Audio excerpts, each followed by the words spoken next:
A plus B, syllabe, C, métaphore, grammaire, W, hypothèse, oxymore. Mon chou, tes couettes sont chouettes sous la couette. Les toucher, c'est chou.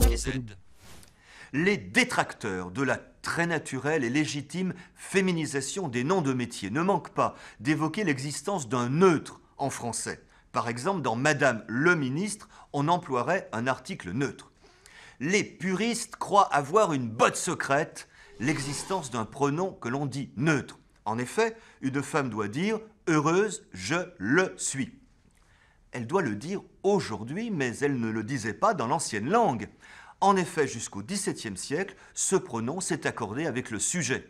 Un homme disait « heureux, je le suis », une femme « heureuse, je la suis ». C'est au cours du XVIIe siècle que les grammairiens, sur le modèle du pronom latin neutre illum, ont imposé dans tous les cas l'usage du pronom masculin, tenu dès lors pour neutre. Mais c'est bien la généralisation du pronom masculin, laquelle ne s'est pas faite sans difficulté. On rapporte à ce sujet une jolie anecdote. Le grammairien Gilles Ménage ayant dit à la marquise de Sévigné qu'il était enrhumé. Celle-ci lui ayant répondu « Je la suis également ». Gilles Ménage lui fit remarquer que désormais on devait dire « Je le suis également ». La belle marquise répondit en riant qu'il n'en était absolument pas question, car sinon elle croirait avoir de la barbe si elle s'exprimait ainsi. Comme on le voit, la marquise de Sévigné n'avait pas seulement des lettres, mais beaucoup d'esprit.